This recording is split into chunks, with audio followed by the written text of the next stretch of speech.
everybody, and welcome to my video on question 1 of paper 2 of the AQA GCSE English language exam. Firstly, I'd like to say a big thank you to Matt Lynch on Twitter for providing the sources for these paper 2 videos.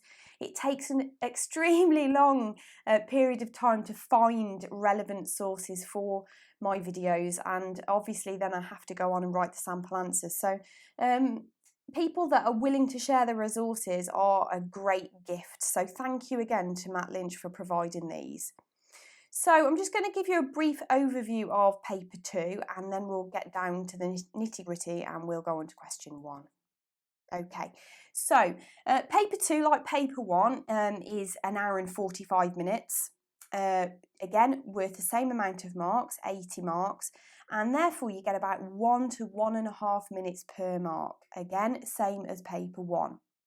It's split into 2 sections. Your section A is your reading questions and your section B is your writing question. And the difference between paper 2 and paper 1 is paper 2 is based on literary non-fiction extracts and you'll get 2 of them.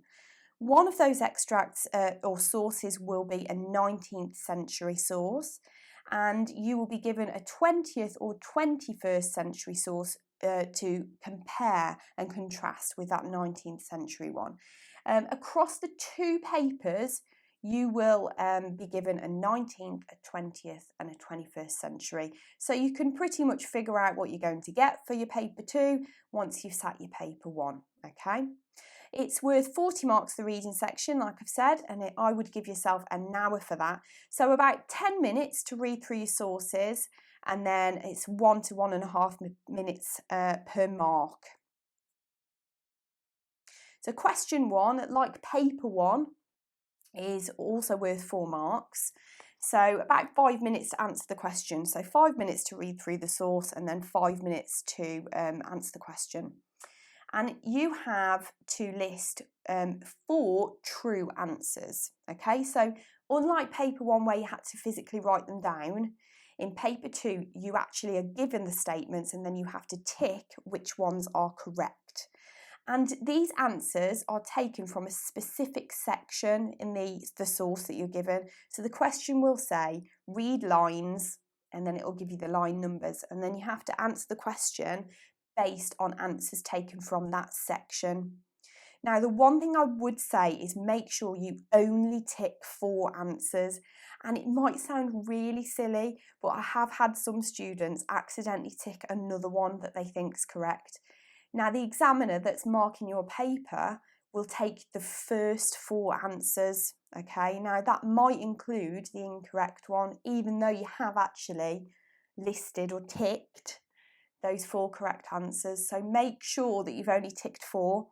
If you tick an incorrect one, you think, oh no, I've ticked that and it's not right, literally just cross that tick out, okay? And then tick the correct one that you know you want to include. And this question is testing your ability to understand what you've read in the extract.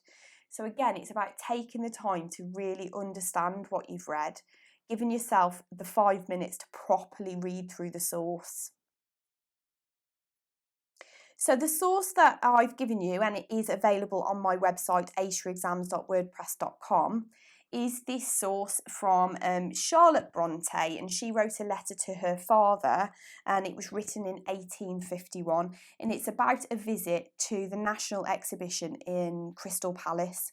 So you can get this as a free download on my website. So have a read through this extract, give yourself the 5 minutes, and then you're going to be answering this question. So it's read the source and then read it specifically lines 1 to 25.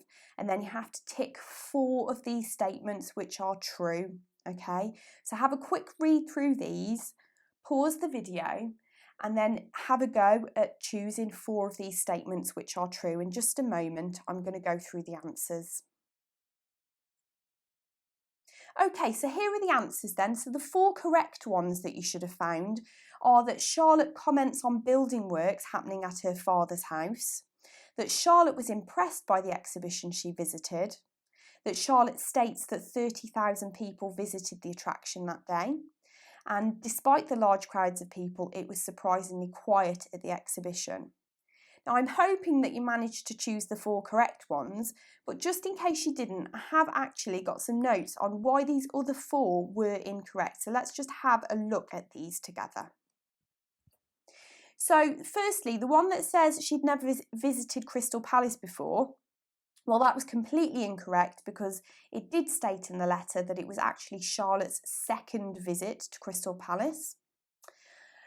The incorrect answer that Charlotte's father sent her a letter from Martha Taylor was incorrect because he actually sent her a letter from Mary Taylor. Now, the exam board might try and trip you up with that, so you've got to really make sure that you read through that source properly and carefully, because actually the only slight difference was a few little letters there. So you've got to make sure that you don't skim and scan too much. You've really got to focus on those specified lines. Okay, so the incorrect answer that Charlotte stayed at the exhibition for 2 hours was just completely incorrect because it did state that she stayed there for 3 hours within the source. And the final one is a little bit of a sticky one, really, because it stated that Charlotte was disappointed that Mr. Thackeray postponed his lecture. Now, the letter does actually state that she was disappointed, but that answer falls outside of those specified 1 to 25 lines. So that would have been listed as an incorrect answer. So you've really got to make sure that you focus on the lines specified within the question.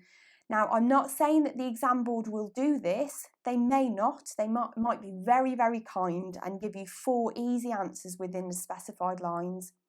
But really, you've got to make sure that you read carefully what's in front of you and take your time with this question because actually it's quite easy to be tripped up. Okay, so that's the end of my video on question 1 on paper 2. Please make sure you subscribe to the channel as I'll be adding videos for paper 2 all the time, and then obviously you'll get a little ping to say that a new video is added. I've got loads of videos on my channel for paper 1 as well. If you need any of the free downloads, there's full mark sample answers, there's all the sources that you need to answer the questions on my website aceyourexams.wordpress.com, and you can also follow me on Twitter at aceyourexams. Again, a big thank you to Matt Lynch on Twitter for providing me with the sources for these videos. Thank you ever so much, it's really appreciated. Thanks for listening.